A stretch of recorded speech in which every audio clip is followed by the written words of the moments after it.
حضور نے فرمایا قرآن و اہل بیت الگ نہیں ہو سکتے، لن یفترقا ہے نا، انی تارک فیکم الثقلین کتاب اللہ ہے وعترتی اہل بیتی ما ان تمسکتم بہما لن تضلوا بعدی. یہ وہ حدیث ہے جو شیعہ سنی دونوں میں کیا ہے، کامن ہے، مشترک ہے. کم سے کم 500 حوالے ہیں اہل سنت کی کتاب کی حدیث کے لیے، کوئی اختلافی چیز نہیں ہے، متفق علیہ. حضور فرماتے یہ دونوں ہرگز لن تاکید ہرگز ناممکن ہے، یہ دونوں ایک دوسرے سے الگ ہو ہی نہیں سکتے، نہ قرآن سے اہل بیت نہ اہل بیت سے قرآن. مگر یہ ہماری امت کا معجزہ ہے، کسی نے قرآن کو گلے سے لگا لیا، کسی نے اہل بیت کو گلے سے لگا لیا.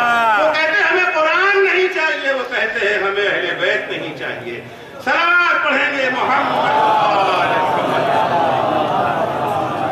تو حضور امت سے خطاب کر کے کہتے ہیں ایمان کے تم دعوے دار تو ہو، تمہارے دعوے پہ شک بھی نہیں کرنا چاہتے، لیکن دیکھو ایمان کافی نہیں ہے، ایمان کے ساتھ عمل صالح کی بھی ضرورت ہے. اچھا عمل صالح کیا ہے؟ عمل صالح کے بارے میں ہم لوگوں کے یہاں جو شبہ، اب وہ تو چند اعمال ہیں جن کو عمل صالح قرار دیتے ہیں. نماز عمل صالح، روزہ عمل صالح، نہیں معلوم ہے غریب کی مدد کر دینا کچھ لوگوں کی نگاہ میں وہ بھی عمل صالح، حج پہ چلے جانا، میڈیسیں کر دینا، تبرک بانٹ دینا، زیارت کر لینا، تبرک میں شیرمال بانٹ دینا اور حلیم بانٹ دینا اور بریانی کھلا دینا، یہ سب عمل صالح. اچھا عمل صالح کے دو حصے ہیں، کچھ کرنا اور کچھ نہ کرنا. کچھ کرنا ہے اور کچھ نہ کرنا، کیونکہ عمل صالح علاج ہے نا. علاج میں کیا ہوتا ہے؟ ڈاکٹر نسخہ لکھ کے دیتا ہے، یہ ٹیبلٹ کھانا ہے، یہ والا کھانا نہیں کھانا ہے. سرجری ہوئی ہے، بہترین سرجن نے سرجری کر دیا، انفیکشن کا خطرہ رہتا ہے نا. انفیکشن کہے سے ہوتا ہے؟ دوا نہ کھانے سے، انجیکشن نہ لگانے سے. انفیکشن کس چیز سے ہوتا ہے؟ پرہیز نہ کرنے سے. بیکٹیریا کو قریب نہ آنے دیجیے، میکروب کو قریب نہ آنے دیجیے، وائرس سے بچی ہی تو ہوتا ہے نا. یعنی ڈاکٹر کے نسخے میں دو چیزیں ہیں، کچھ کرنا ہے کچھ نہیں کرنا ہے. دوا کھا لینا، ٹیبلٹ کھاؤ، انجیکشن لگواؤ، سیرپ پی لو، فلاں کھانا مت کھانا، فلاں گندی جگہ پہ نہ بیٹھنا، زخم کے ارد گرد جراثیم کو آنے مت دینا. یہ دونوں چیزیں آپ نے ٹیبلٹ تو کھا لیا، انجیکشن تو لگوا لیا، سیرپ تو پی لیا، پرہیز نہ کیا، کتنا ہی بڑا سرجن آپ کے سرجری کرے، سرجری کامیاب نہیں ہو سکتی. سرجری ناکام ہو رہی، کڈنی آپ نے چینج کیا ہے، نئی کڈنی لگایا ہے. انفیکشن سے بچنا ہے. سب سے بڑا دشمن سرجری کے لیے کیا چیز ہے؟ انفیکشن، جراثیم کا قریب آنا. اسلامی تعلیمات بھی ایسے ہی ہیں، کچھ کرنا ہے کچھ نہ کرنا ہے. یہ ٹیبلٹ کھاؤ، سیرپ پیو، انجیکشن لگواؤ، نماز پڑھو، روزہ رکھو، حج بجا لاؤ، خمس و زکات ادا کرو، اسی کے ساتھ ساتھ انفیکشن سے بچنا. جھوٹ مت بولنا، غیبت مت کرنا، تہمت نہ لگانا، کسی کا مال ناجائز طریقے سے مت ہڑپنا، کسی کی عزت و آبرو کا سودا مت کرنا. کچھ کرنا ہے کچھ نہیں کرنا ہے. افسوس یہ ہے ہم ہمارے صالح کے میدان میں سے کچھ کرنے ہی کو یاد رکھتے ہیں. ہم نمازیں بھی پڑھتے جاتے ہیں، غیبتیں بھی کرتے رہتے ہیں، روزہ بھی رکھتے رہتے ہیں، جھوٹ بھی بولتے رہتے ہیں، حج بھی بجا لاتے ہیں، تہمتیں بھی لگاتے رہتے ہیں، ادائے حسین میں آنسو بھی بہاتے ہیں، مسلمانوں کے درمیان تفرقہ بھی ڈالتے رہتے ہیں. ایک صلوات پڑھیں گے محمد وآل محمد. حضور اکرم فرماتے ہیں تقبلوا لی بستین. حضور 6 کام چھوڑنے کی دعوت دے رہے ہیں، کرنے کو کچھ نہیں کہہ رہے. کرنے کو تو ہمارے کرنے کا رواج ہے. مشکل یہ ہے کہ ہم گناہ کو بڑا ہلکا سمجھتے ہیں، ہم گناہ کو بہت ہلکا سمجھتے ہیں. نماز اگر نہ پڑھیں تو ایک کھلبلی سی ہوتی ہے، بے چینی سی ہوتی ہے. حج واجب ہو گیا، حج نہیں کرنا، 4 آدمی ٹوکنے والے بھی موجود رہتے ہیں، لیکن ہم بڑی آسانی سے غیبت کر لیتے ہیں، بڑی آسانی سے غیبت کر لیتے ہیں. ہماری پیشانی پر بل نہیں آتا، نہ سننے والوں کو نہ ہم جو سنا رہے ہیں، دونوں کو. جھوٹ بڑی آسانی سے بول لیتے ہیں. ممکن ہے کہ نماز چھوڑنا ہمارے لیے اتنا آسان نہ ہو، ممکن ہے حج کو چھوڑ دینا ہمارے لیے اتنا آسان نہ ہو، ممکن ہے ادائے حسینی میں شریک نہ ہونا ہمارے لیے اتنا آسان نہ ہو، لیکن جھوٹ بولنا، تہمت لگانا، وعدہ خلافی کر لینا، امانت میں خیانت کر لینا، نامحرم چہروں کے اوپر نگاہیں گاڑے رکھنا، دوسروں کے خلاف سازشیں رچنا، یہ ہمارے لیے بڑا معمولی گناہ ہوتا ہے۔ حضور اکرم نے اسی پر ہاتھ رکھا ہے، فرماتے تقبلوا لی بست، 6 چیزوں کی تو مجھے ضمانت دے دو، اتقبل لکم بالجنہ، میں تمہیں جنت کی ضمانت دیتا۔ پہلی چیز جو حضور فرماتے ہیں، اذا حدثتم فلا تکذبوا، جب کبھی زبان کھولو تو جھوٹ نہ بولو، اگر سچ نہیں بول سکتے ہو تو چپ رہو، خاموش رہو، تم سے اگر سچ نہیں بولا جاتا، جب بھی بولو گے تو جھوٹ ہی بولو گے، تو خاموش رہو، چپ رہو، کیونکہ یہ زبان تمہاری تو نہیں ہے نا، یہ زبان تمہاری نہیں ہے، یہ زبان اللہ کی ملکیت ہے، بولنے کی صلاحیت تمہارا فن نہیں ہے، یہ تمہارا ہنر نہیں ہے کہ تم بول رہے ہو۔ صلاح کو فن خطابت آتا ہے، یہ ان کی باپ کی جائیداد نہیں ہے، یہ اللہ کی دی ہوئی امانت ہے، امانت جب چاہے گا یہ امانت چھین بھی لے گا۔ یاد رکھیں کہ زبان نہیں بولتی ہے، یہ گوشت کا لوتھڑا جو ہے نا، یہ نہیں بولتا ہے جب تک اللہ کی یہ جو ہے اجازت شامل نہ ہو، اس کی مشیت شامل نہ ہو، وہ چاہے جس چیز میں کلام پیدا کر، جس چیز میں چاہے پروردگار کلام پیدا کر دے، زبان کو اجازت دے دی وہ بولنے لگی، ہاتھ کو اجازت دے دے گا وہ بولنے لگے گا، اور تو اور جن کے بولنے کے بارے میں ہم نے کبھی سوچا بھی نہ تھا، وہ سنگریزہ اگر دستے رسول اکرم پہ آئے گا وہ بھی کلمہ پڑھنے لگے گا۔ ایک صلوات پڑھیں گے محمد،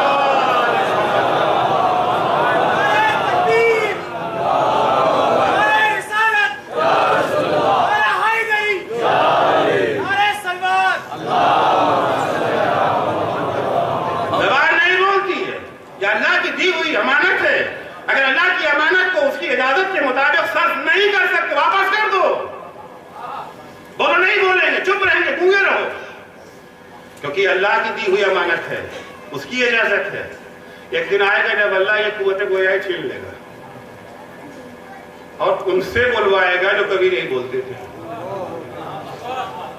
وہ بولیں گے جو ہمیشہ چپ رہتے تھے۔ الیوم، ہے نا قرآن، الیوم نختم علی افواہہم وتکلمنا بایدیہم وارجلہم، قیامت کے دن اللہ اعلان کرے گا زبان تو بہت بول چکی، بڑا گھمنڈ ہے نا اپنے بولنے پر، آج دیکھتے ہیں ہمت ہے تو بول کے دکھا۔ الیوم نختم علی افواہہم، آج ہم زبانوں پہ تالے لگا دیں گے، وتکلمنا بایدیہم وارجلہم، ہاتھ بولے گا، پیر بولے گا، جو دنیا میں چپ تھے وہ وہاں بولے گے، کیونکہ بولنے کا ہنر زبان کا ہنر نہیں تھا، بولنا زبان کا کمال نہیں ہے، خاموش رہنا ہاتھ کا نقص نہیں ہے، بولے تھے حکم خدا سے، چپ تھے حکم خدا سے، جب اللہ نے چپ رہنے والوں کو حکم دیا تو وہ بولنے لگے، بولنے والوں کی بولتی بند ہو گئی۔ صلوات پڑھیں گے محمد، اذا حدثتم، جب کبھی بولو تو سچ بولو، سچ بولو۔ سب سے پہلے صداقت اور سچائی کو رسول اکرم نے انتخاب کیا، سب سے پہلے۔ یہ ساری چیزیں تھیں اتنے سارے گناہوں میں سے، کیونکہ یہ سب سے بنیادی گناہ ہے۔ بعض گناہ ہوتے سے یہ گناہ ہے، کچھ گناہ وہ ہیں جو انڈے بچے دیتے ہیں، یہ وہ گناہ ہے، انڈے بچے دینے والا گناہ ہے، یہ اپنی حد پہ قائم نہیں رہتا ہے، بلکہ یہ ایک ایسا گناہ ہے جس سے گناہوں کا سوتا پھوٹتا ہے، سرچشمہ گناہ ہے، یہ وہ گناہ ہے جو ایمان کو لے کے چلا جاتا ہے، قرآن مجید کی آیت سنیے، جھوٹ مومن بول ہی نہیں سکتا. حسر ہے قرآن میں. جھوٹ وہی بولتے ہیں جو اللہ کی نشانیوں پر ایمان نہیں رکھتے. انما یفتری الکذب الذین لا یؤمنون بآیات اللہ واولئک هم الکاذبون. انما حسر کے لیے ہے، یہی اور کچھ نہیں. جھوٹی نسبتیں وہی دیتے ہیں، جھوٹ وہی بولتے ہیں جو اللہ کی نشانیوں پر ایمان نہیں رکھتے. رسول اکرم اللہ کی نشانی، ائمہ اطہار اللہ کی نشانی، قرآن مجید اللہ کی نشانی. جو قرآن پر ایمان رکھے گا وہ جھوٹ نہیں بولے گا. جو اہل بیت کے اطہار پر ایمان رکھے گا وہ جھوٹ نہیں بولے گا. جو رسول اکرم پر ایمان رکھے گا وہ جھوٹ نہیں بولے گا. جھوٹ دلیل ہے اس بات کی کہ دعوائے ایمان تو ہے مگر ایمان سے دل خالی ہے. صلوات پڑھیں گے سرکار ختم مرتبت سے کسی نے سوال کیا، یا رسول اللہ المومن یزنی، اے اللہ کے رسول یہ بتائیں کیا مومن زنا کر سکتا ہے؟ بہت بڑا گناہ ہے نا، بہت بڑا گناہ ہے. ہر مسلمان یہ گناہ کا نام سن کے تھرا جاتا ہے. اللہ کا شکر ہے کبھی یہ قباحت ختم نہیں ہوئی ہے. اب یہ ہم گناہ کو کبھی اس گناہ کو کبھی سمجھتے ہیں. المومن یزنی، اے اللہ کے رسول کیا مومن زنا کر سکتا ہے؟ حضور جواب دیتے ہیں قد یکون ذالک، کبھی کبھی ایسے حالات پیدا ہو سکتے ہیں. اب کا ایمان تو برابر کا نہیں نہ ہے، درجات ایمان ہے. کچھ ضعیف الایمان ایسے ہوں گے جن کو شیطان شکست دے دیتا ہے. سوال ہو گیا شیطان، یا رسول اللہ المومن یسرق، اے اللہ کے رسول یہ بتائیں کیا مومن چوری کر سکتا ہے؟ بہت بڑا گناہ ہے، ہاتھ کٹتا ہے. حضور نے فرمایا قد یکون ذالک، امکان ہے، ایک مومن کو جچتا تو نہیں ہے، شایان شان مومن تو نہیں ہے، گنجائش ہے، ہو سکتا ہے.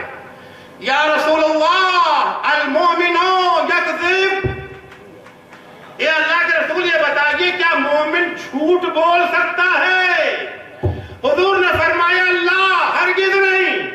زنا کا امکان ہے، چوری کا امکان ہے، مومن کبھی جھوٹ نہیں بول سکتا ہے. اور جس دن مومن جھوٹ بولنا چھوڑ دے گا پھر ضمانت ہے کہ وہ زنا بھی نہیں کرے گا. زنا تو دور کی بات ہے، چھوٹا موٹا گناہ بھی نہیں کرے گا. 11ویں امام کی حدیث ہے جعلت الخبائث کلها فی بیت واحد، سارے گناہ کو اللہ نے ایک گھر میں بند کر دیا ہے، تالا لگا دیا، تالا لگا دیا اللہ نے. یہ تالا کوئی نہیں کھول سکتا ہے مگر چابی سے. بڑا اچھا بڑا مضبوط تالا، الہی تالا ہے نا. تالا کتنا ہی اچھا کیوں نہ ہو، چابی تو ہوتی ہے نا اس کی، اور چابی نہ ہو تو کوئی تالا لگائے کیوں؟ کھولنا تو ہے نا ایک دن اسے. سارے گناہ، سارے کرائم، سارے جرائم سب اللہ نے بند کر دیا ہے، مقفل ہے، تالا لگا ہوا ہے، مگر اس کی چابی سے وہ کھل جائے گا. چابی کیا ہے؟ وَجُعِلَ مِفْتَاحُهَا الْكِذْبُ، اور اس تالے کی چابی ہے جھوٹ. اگر انسان جھوٹ کو چھوڑ دے تو وہ تالا کھلے گا ہی نہیں. جب تالا کھلے گا ہی نہیں تو ان جرائم، ان گناہوں میں انسان مبتلا ہوگا ہی نہیں.